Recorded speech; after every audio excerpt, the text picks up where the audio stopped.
কত কি বেরিয়েছে আজকাল। এগুলো দিয়ে ফুলদানিতে ফুল রাখার ব্যবস্থা করতে পারেন। এই কাশ ফুল লোকে কিন্তু পছন্দ করে বাড়িতে রাখতে। 1000 টাকা জোগাড় করে একটা কেটলি কিনুন আর কয়েকটা মাটির ভাঁড় নিন, সাথে কিছু বিস্কুট নিন, আস্তে আস্তে বাড়বে। প্রথম দিন আপনি বিস্কুট নিলেন প্রথম সপ্তাহে, তারপরে সপ্তাহে মাকে বললেন মা একটু ঘুগনি তৈরি করে দাও, তারপরে সপ্তাহে একটু তেলে ভাজা করলেন, একটা টুল আর একটা টেবিল নিয়ে বসলেন।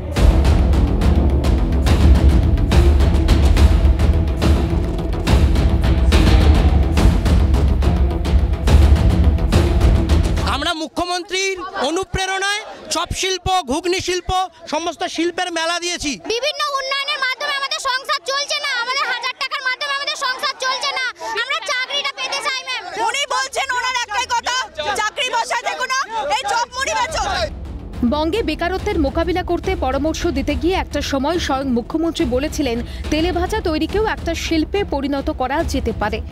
বাংলার যুবক যুবতীদের চপ শিল্প সম্পর্কে ভেবে দেখা উচিত। কোনো কাজই ছোট নয়, কিন্তু যোগ্যতার প্রাপ্য মূল্য পেতে চায় প্রত্যেকেই। তাই টেট পাশ করে চপ ভিজে উপার্জন কি সত্যিই কাম্য চাকরি প্রার্থীদের কাছে?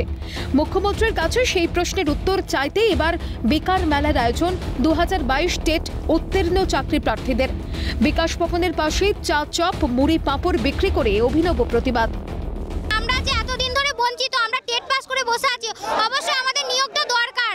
আমাদের তো বিভিন্ন উন্নয়নের মাধ্যমে আমাদের সংসার চলছে না, আমাদের 1000 টাকার মাধ্যমে আমাদের সংসার চলছে না। আমাদের হকের 50,000 নিয়োগ, 50,000 শূন্যপদ, প্রাথমিকের এই নিয়োগ আমাদের হকের দাবি, আমাদের হকের চাকরি। আমরা পরিষ্কার টেট পাস করে আছি, প্রত্যেকটা টেট পাস চাকরি পেয়ে গেছে। আমরা বসে আছি 7 বছর হয়ে গেল। কারণ চাকরি প্রার্থীরা বলছেন যে মুখ্যমন্ত্রী বলেছেন চপ বিক্রি করতে, তাই প্রতীকীভাবে তারা চপ বিক্রি করছেন। এবং চাকরি প্রার্থীরা বলছেন যদি বিহার নিয়োগ দিতে পারে, বাংলা কেন নিয়োগ দিতে পারবে না? চাকরি প্রার্থীদের স্পষ্ট জবাব, মুখ্যমন্ত্রীর অনুপ্রেরণাতেই এই চপের দোকান, বেকার মেলার আয়োজন।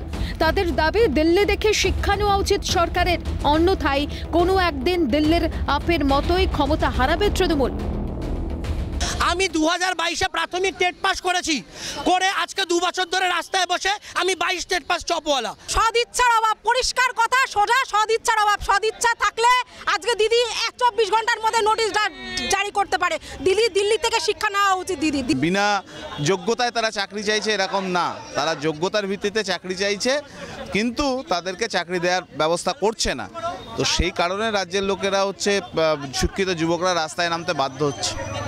আমরা চাই পশ্চিমবঙ্গের শিক্ষিত যোগ্য চাকরি প্রার্থীরা তাদের যোগ্যতা অনুসারে চাকরি পাক। চাকরি নেই, নিয়োগের অভাবে রাজপথে দিন গুজরান চাকরি প্রার্থীদের, তবুও ঘুম ভাঙে না সরকারের।